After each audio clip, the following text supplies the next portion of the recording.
ഈ അച്ചാർ കാണുമ്പോൾ നിങ്ങൾക്ക് മാങ്ങാച്ചാർ പോലെ തോന്നുന്നുണ്ടോ? പക്ഷേ ഇത് മാങ്ങാച്ചാറല്ല കേട്ടോ. കാണുമ്പോൾ മാങ്ങാച്ചാർ പോലെ ഉണ്ടെങ്കിലും ഇത് മാങ്ങാച്ചാറല്ല. ഇത് വേറൊരു ഐറ്റം കൊണ്ട് ഉണ്ടാക്കിയെടുത്തിട്ടുള്ള ഒരു അടിപൊളി അച്ചാറാണ് കേട്ടോ. ഇതാ ഈ ഒരു ഐറ്റം കൊണ്ടാണ് ഈ അച്ചാർ ഉണ്ടാക്കിയെടുത്തിട്ടുള്ളത്. അപ്പോൾ ഞങ്ങളുടെ ഇവിടെ ഓമക്കായ, പപ്പായ എന്നൊക്കെ പറയും. കൂടുതലും ഓമക്കായ എന്നാണ് കേട്ടോ പറയുക. അപ്പോൾ ഇത് വെച്ചാണ് നമ്മളിന്ന് അച്ചാർ ഉണ്ടാക്കിയെടുക്കുന്നത്. അതുപോലെ നല്ല പോലെ ഒന്ന് കഴുകി ക്ലീൻ ചെയ്ത ശേഷം ഒന്ന് ഇതുപോലെ ചെറുതായിട്ട് കട്ട് ചെയ്ത് വെക്കുക. ഇനി നമുക്ക് അച്ചാർ ഉണ്ടാക്കാൻ തുടങ്ങാം. പാൻ വെച്ച് കൊടുത്തിട്ട് ഓയിൽ ഒഴിച്ച് കൊടുത്തിട്ടുണ്ട്. നിങ്ങൾക്ക് ഇഷ്ടമുള്ള ഓയിൽ എടുക്കാം കേട്ടോ. അതിലേക്ക് കടുകിട്ട് പൊട്ടിക്കുക. 2 ടേബിൾ സ്പൂണോളം ഇഞ്ചി വെളുത്തുള്ളി ചതച്ചത് ചേർത്ത് കൊടുത്തിട്ടുണ്ട്. ഇനി ഫ്ലെയിം ഒന്ന് കുറച്ച് വെച്ച ശേഷം ആ എണ്ണയിലിട്ടിട്ട് ഈ ഇഞ്ചി വെളുത്തുള്ളി ചതച്ചിട്ട് നല്ലപോലെ ഒന്ന് മൊരിയിച്ചെടുക്കണം. കളർ ചേഞ്ച് ആവാതെ നന്നായിട്ടൊന്ന് എണ്ണയിലിട്ട് മൂപ്പിച്ചെടുക്കണം. 2 പച്ചമുളക് കട്ട് ചെയ്തതും അതുപോലെ തന്നെ കുറച്ച് കറിവേപ്പിലയും കൂടി ചേർത്ത് കൊടുത്തിട്ട് വീണ്ടും നന്നായിട്ടൊന്ന് ഇളക്കിയെടുക്കുന്നുണ്ട്. ഇനി നമുക്ക് മുളക് പൊടി ചേർത്ത് കൊടുക്കുക. 1 ടീസ്പൂൺ സാദാ മുളക് പൊടി, 3 ടീസ്പൂൺ കാശ്മീരി മുളക് പൊടിയാണ് ഞാൻ ചേർത്ത് കൊടുത്തിട്ടുള്ളത്. എരിവിനനുസരിച്ച് നിങ്ങളുടെ ഇഷ്ടത്തിന് ഇതിൽ മാറ്റം വരുത്താം കേട്ടോ.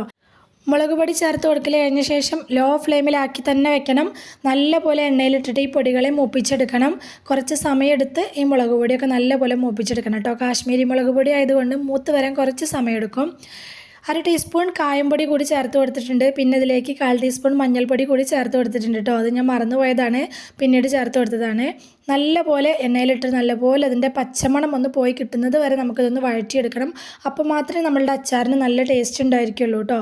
ആ മുളക് പൊടിയുടെ പച്ചമണം പോയി കിട്ടിയ ശേഷം മാത്രം ഇതിലേക്ക് വിനാഗിരി ഒഴിച്ചു കൊടുക്കുക.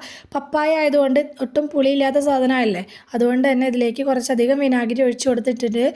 അത് നന്നായിട്ടൊന്ന് തിളച്ച് വരുന്ന സമയത്ത് ഇതിലേക്ക് ആവശ്യത്തിന് ഉപ്പിട്ട് കൊടുക്കുക. ഉപ്പൊക്കെ നമ്മുടെ പാകത്തിന് നോക്കിയിട്ട് ഇട്ട് കൊടുക്കുക.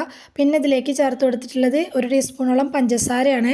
അതും നമ്മളുടെ അളവിന് നമ്മുടെ ഇഷ്ടത്തിനനുസരിച്ച് ചേർത്ത് കൊടുക്കുക. ഞാനിപ്പോൾ 1 ടേബിൾ സ്പൂൺ പഞ്ചസാര ചേർത്ത് കൊടുത്തിട്ടുണ്ട്.